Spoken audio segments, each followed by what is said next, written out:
Danger is never too far from the Empire, but I have never felt it as close as I do now. Yesterday I saw the silhouettes of these skin-clad warriors on a mountain ridge. They were welded to their horses like monsters. It was a terrible sight.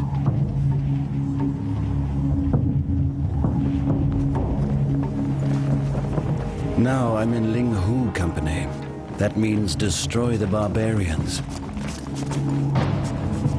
They gave us that name because of our supposed bravery. If we ever were brave, that was a long time ago. The emptiness of this cruel landscape is unbearable.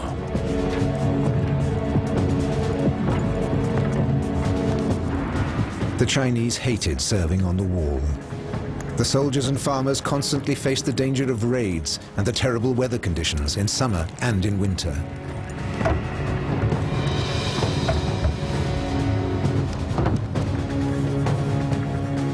Tough conditions and poor food were made worse by homesickness.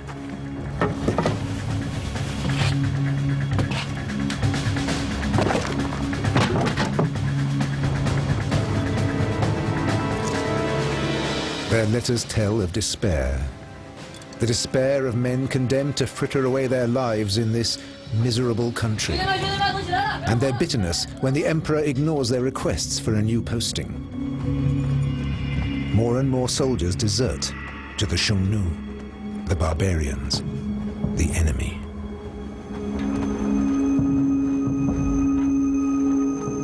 The blazing heat of summer and the freezing winter storms take their toll on the wall itself. It does not, after all, seem to be made for eternity.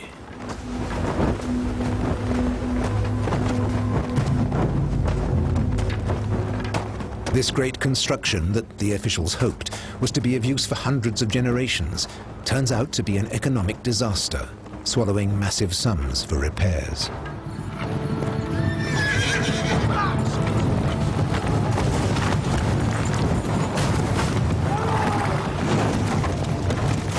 The barbarians break through the wall at its weakest points. Once again in northern China, the villages burn. More than 1,200 years later, Genghis Khan would say, "A wall is only as strong as the men who guard it," before setting out on his own campaign to conquer China.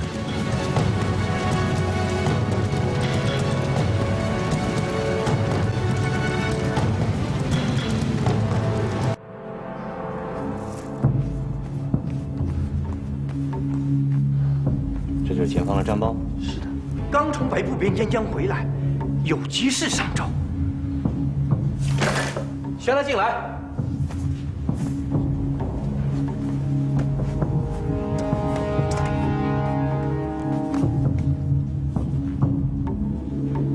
It is the year 99 BC. 吾皇万岁! In the 34 years since the emperor's first military strike against the Xiongnu, many battles have been fought, countless men have been slaughtered. But the enemy has not been defeated. The bloodletting continues. 胡人来手，更糟的是，由于年久失修，多处坍塌，匈奴人便由此像开闸洪水般。 The Chinese have suffered an overwhelming defeat. An army of 30,000 men has been annihilated. 水深火热之中。 Will the emperor send more troops against the barbarians?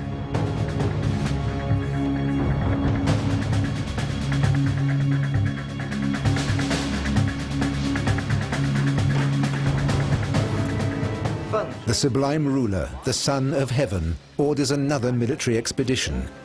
The general is to gather a force of 5,000 infantrymen and lead them against the Xiongnu.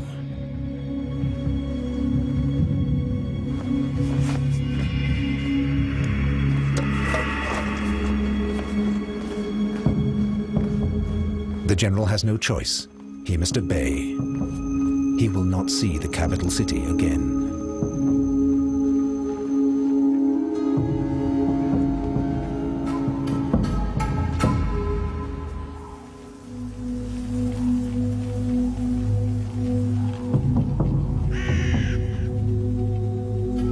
The expedition ends in disaster. The 5,000 Chinese soldiers are slaughtered by the all-powerful army of the barbarians.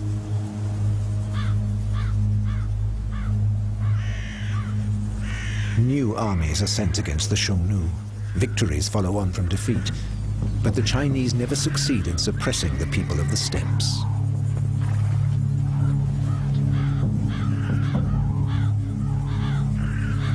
Nothing is known of the fate of the general. When he failed to return to the capital, Emperor Wu Di took his revenge by executing his entire family.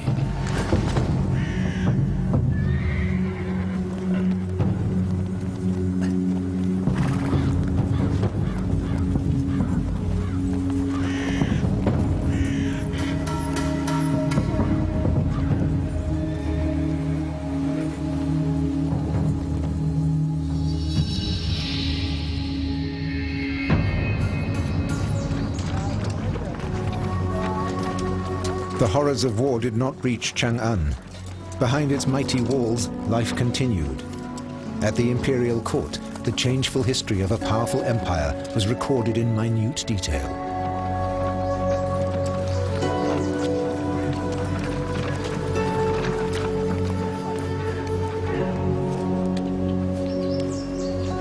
One of these ancient chronicles remains today. It is a unique source, a window into a distant, foreign world.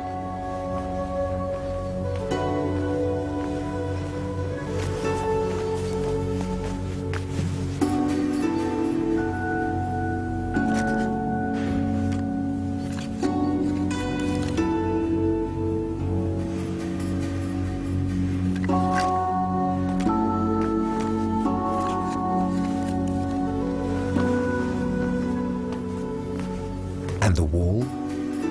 All the chronicle says about the wall is, the Han regained control of the area south of the bend of the Yellow River and began to build fortifications, repairing the old system of defenses that had been set up by the first emperor, strengthening the frontier along the Yellow River.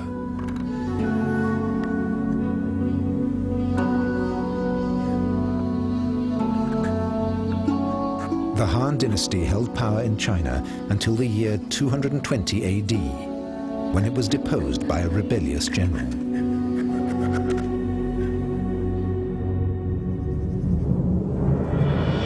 For centuries, the Han dynasty had tried everything to defeat the threat from the north. Bribery, war, and finally, the construction of maybe 10,000 kilometers of walls. But nothing could solve the problem of the barbarians.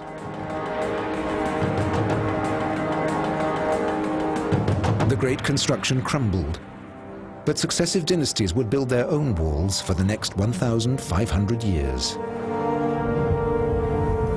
They had never been a symbol of strength. They were about political compromise. The Chinese could not dominate the peoples of the steppes with their armies, and they refused to trade with them as equals.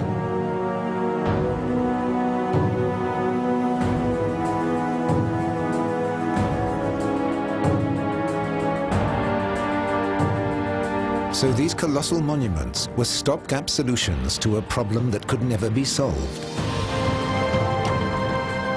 No one in China particularly valued the walls until the modern age. It was the astonishment of European explorers that turned the stone dragon into the national icon of China.